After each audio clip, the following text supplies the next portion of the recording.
Hey, this is Nathan with Analog Reviews, and today we're having a look at Assassin's Creed 4 Black Flag. Assassin's Creed is a series that has gone downhill, with the third installment widely being regarded as a disappointment. While Black Flag tries to expand upon the naval combat, which is one of the best features of its predecessor. The first thing you'll notice is that the graphics are absolutely stunning, even on the Xbox 360 and PlayStation 3. The game will no doubt serve as a benchmark for the next generation consoles and PC, featuring some really amazing looking water effects as well as environments. Edward Kenway is the latest character to don the robes of the assassin. He's a pirate and behaves like one, as the game will have you rampaging across the ocean, plundering everything you come across. Nothing is safe from Edward, as you can pillage plantations, steal ships, and search for buried treasure. Edward's ship, the Jackdaw, almost feels like one of the main characters of the game, as you'll spend about half of your time traveling by sea. The world is absolutely massive, everything you see can be sailed towards, and features nearly 50 islands to explore. The game has more hidden unlockables than all of the other AC games combined. There are animus fragments, Mayan coins, and shanties, which basically give your pirate crew more songs to sing as you sail about.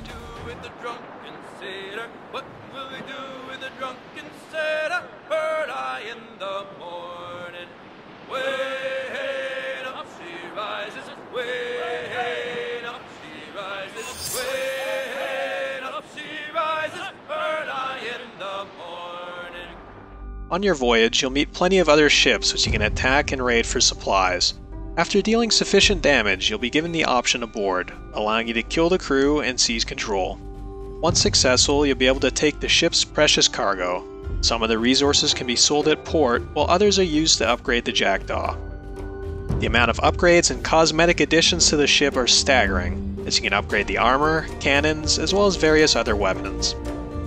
The naval combat as a whole has been completely refined, allowing for a lot more options. There's a standard blast, a heavy shot, hook shots which are designed to damage enemy ship sails, as well as explosive barrels which can be launched from the back of your ship. Aside from battling other vessels, you're able to conquer naval forts as well, which will essentially make the waters a bit safer for your allies. Black Flag has a ridiculous amount of content outside of the regular story. There are additional naval missions, hidden ruins to explore, assassination contracts, as well as whaling and shark hunting, where you traverse out into the open water armed with nothing but a harpoon. There are smuggler coves to raid, legendary ships to conquer, as well as diving missions where you explore sunken ruins and avoid sharks while trying to recover lost treasure. Unfortunately, a lot of the side quests and even part of the main story can feel incredibly repetitive and suffer from the same pacing problems that were prevalent in Assassin's Creed 3.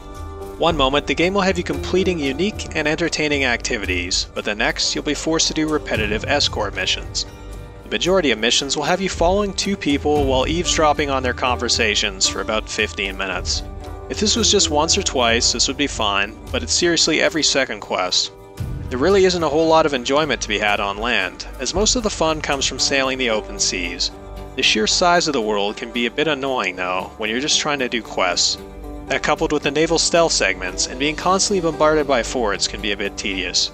The game does have a fast travel system, but it only works 25% of the time. It takes a ridiculous amount of resources to upgrade the Jackdaw, making it feel like a grind, as you're forced to either spend a ton of time raiding other ships or sending your fleet on automated trade and combat missions, similar to the assassin contracts of previous games in the series. Ubisoft's intentions are quite clear for this aspect of the game, as they offer additional resources such as metal and wood as paid Day 1 DLC. With that said, fully upgrading your ship isn't necessary to complete the game, but it's still a bit annoying for the completionists out there. The land combat is still rudimentary and a bit boring, as you can easily dispatch enemies by countering them. The animations are a bit more brutal and fluid, however, but the game offers absolutely no challenge on land. Edward has access to all sorts of equipment, from dual-wielding swords, multiple pistols, as well as various darts and gadgets. Edward is an unstoppable killing machine, thus removing any need to be stealthy, as you can easily dispatch dozens of enemies at a time. The story is a bit slow, unfortunately, as Edward feels a lot more like a pirate opposed to an assassin. His only goal is to make money while interacting with a lot of forgettable characters, as well as some recognizable pirates, such as Jack Rackham and Blackbeard. The narrative does have some interesting twists, but overall, it's among the weakest of the series. The Desmond sections that have been a staple of the other AC games have finally been changed. They've been replaced with first-person segments that take place at Abstergo Entertainment in Montreal, which is more or less a recreation of Ubisoft Montreal. These segments are fun for a change of pace, allowing for more unlockables and giving plenty of additional backstory on the Assassin's Creed universe. The music is well done and fits the theme, but isn't quite as iconic or memorable as the themes from earlier Assassin's Creed games. The multiplayer makes a return and is more fun than ever as it features multiple game types. The standard Wanted game mode makes a return where players are issued a target to assassinate while simultaneously avoiding pursuers. The other game modes, such as Deathmatch, Domination, Manhunt, Wolfpack, and Artifact Assault, also make a return. A lot of these game types are centered around teamwork, with the addition of a clan system and competitive ladder, which should keep players occupied. The game has plenty of unlockable abilities and items, as well as character customization, but unfortunately the microtransactions that plague single player make a return here as well, as it seems like Ubisoft is taking a page from EA's playbook.